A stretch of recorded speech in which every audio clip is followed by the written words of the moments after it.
आज के दौर में कौन व्यक्ति धनवान और सफल नहीं बनना चाहता। हर एक मनुष्य चाहता है कि जो वो कर रहा है उसमें सफल हो। ऐसा ही एक गांव में धनीराम नाम का व्यक्ति रहता था। वह हर समय यह सोचकर परेशान रहता कि उसका कोई काम बन नहीं पाता है।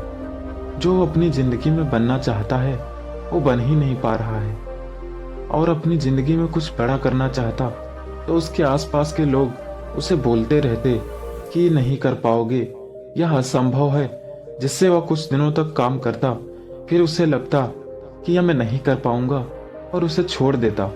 इसी वजह से वह परेशान था। कई दिनों बाद उसे पता चला कि गांव के बाहर एक साधु रहते हैं जो काफी ज्ञानी हैं। वह सभी के परेशानियों का हल कर देते हैं। उसने सोचा चलो साधु के पास चलते हैं, मेरे दुखों का कुछ तो निवारण होगा। वह साधु के पास जा पहुंचा और उसने साधु से अपने सभी दुखों के बारे में बताया।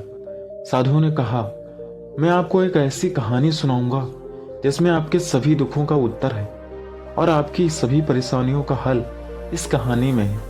बस इस कहानी को तुम ध्यान से सुनो। एक गांव के बाहर एक तालाब था। उस तालाब में बहुत से मेंढक रहा करते थे। तालाब चारों तरफ से रेतीली मिट्टी से घिरा था। तालाब में बहुत से बड़े बड़े कमल की फूल खिले हुए थे। सभी मेंढक उस कमल के पत्तों पर उछल कूद किया करते, खूब मस्ती किया करते। कोई मेंढक उस पानी में गोते लगाता तो कोई एक पत्ते से दूसरे पत्ते पर उछल कूद किया करता, तो कोई पत्तों के नीचे छुप जाता तो दूसरे मेंढक उससे खोजने लगते। उन सभी मेंढकों में एक बहरा मेंढक भी था जिसे दूसरे मेंढकों की कोई आवाज ही नहीं सुनाई देती थी। बहरा मेंढक जब भी दूसरे मेंढकों को बोलता हुआ देखता तो यह सोचने लग जाता कि यह मेंढक अपने होंठ क्यों बार बार खोलते और बंद करते रहते हैं। बेचारा बहरा मेंढक तालाब के पानी में अपनी ही धुन में मस्ती किया करता। उन सभी मेंढकों में एक बात यह भी थी कि जब भी कोई मेंढक उस तालाब में कुछ नया करने की कोशिश करता तो बाकी मेंढक उसको देखने लगते, और जब वो मेंढक करने में सफल हो जाता तो बाकी के मेंढक भी उसी मेंढक की तरह करतब करने लगते। लेकिन जब कभी कोई मेंढक अपने नए करतब में कामयाब न हो पाता तो बाकी के मेंढकों को बोल देता कि यह बहुत मुश्किल है, यह नहीं होगा। मेंढक की यही बात बाकी के मेंढकों के दिमाग में घुस जाती। इसी वजह से बाकी के मेंढक उस करतब को करने का प्रयास ही नहीं करते, और जो मेंढक थोड़ा बहुत प्रयास भी करता तो वो भी कुछ देर प्रयास करने के बाद हार मान जाता, क्योंकि प्रयास कर रहे उन मेंढकों को बार बार उस मेंढक की बात याद आ जाती कि यह नहीं होगा, यह सच में नामुमकिन है। एक बार तेज बारिश शुरू हुई। सभी मेंढक उस बारिश में खूब मस्ती करने लगे। सभी कमल के पत्तों के ऊपर आकर बैठ जाते और बारिश के तेज बूंदों का आनंद लेते। कुछ देर बाद बारिश बंद हो जाती है। वही तालाब के एकदम किनारे पर एक पेड़ था। सभी मेंढक मस्ती करने के लिए उस पेड़ के पास जा पहुंचे। मेंढक के एक झुंड से एक मेंढक निकला और उस पेड़ पर चढ़ना शुरू कर दिया। हर बार की तरह बाकी के मेंढक उस प्रयास कर रहे मेंढक को टकटकी लगाए देख रहे थे। 2-3 प्रयास के बाद वो मेंढक हार मान गया। इस बार कई मेंढकों ने भी प्रयास करके देखा। जो थक जाता वो बाकी के प्रयास कर रहे मेंढकों को बार बार बोलता, मत करो, कोई फायदा नहीं, मत करो। मेंढकों की यह बातें उन प्रयास कर रहे मेंढकों के कान में बार बार जा रही थी। नतीजा यह हुआ कि सभी मेंढकों ने हार मान ली।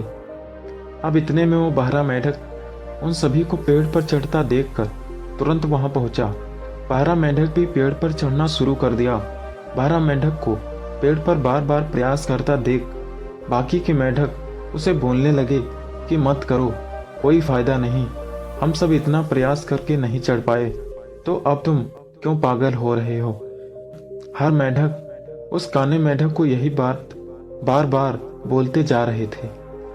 इन सब मेंढकों की इन बातों का उस बहरा मेंढक पर कोई असर नहीं हो रहा था, क्योंकि वो बहरा था, उसे किसी की आवाज सुनाई नहीं दे रही थी। इसी वजह से उसके मन में नकारात्मक विचार आए ही नहीं कि वो नहीं कर पाएगा। उसे खुद पर विश्वास था कि वो ऊपर चढ़ जाएगा। इसी वजह से वो बहरा मेंढक बार बार पेड़ पर चढ़ने का प्रयास करता और फिर फिसल कर नीचे आ जाता।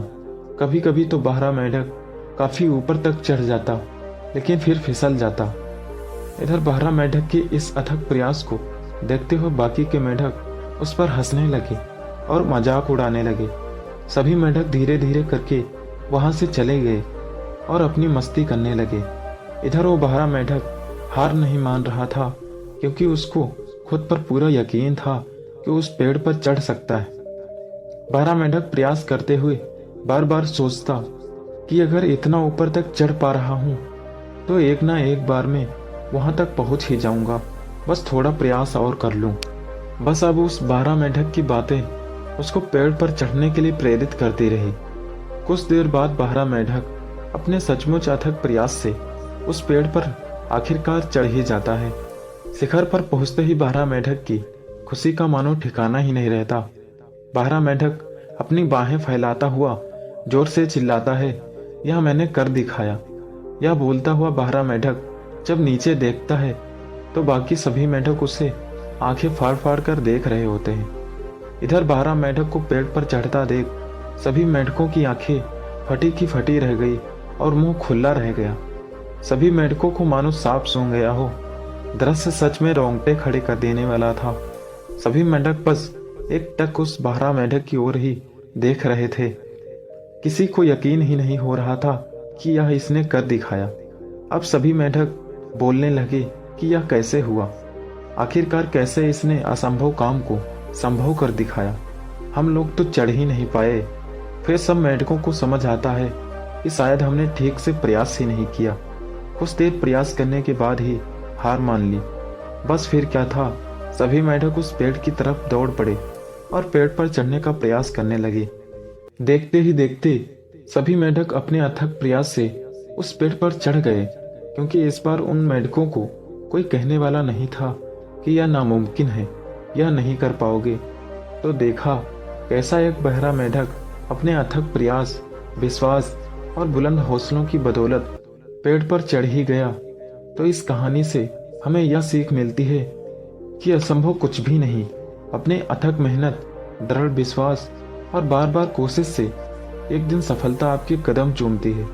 और इस कहानी से यह भी सीख मिलती है कि जब भी आप किसी कामयाबी को पाने के लिए बार बार कोशिश कर रहे हो, तब किसी दूसरों की नकारात्मक बातें कि तुम नहीं कर पाओगे, यह नामुमकिन है, यह असंभव है, ऐसी बातों पर ध्यान नहीं देना चाहिए। बस अपने मंजिल पर ध्यान लगाकर बार बार प्रयास करके अपनी मंजिल को पाना चाहिए। धनीराम यह कहानी सुनकर उसे सब समझ में आ गया और उसने अपने काम पर अधिक मेहनत और विश्वास करके एक सफल व्यक्ति बन गया।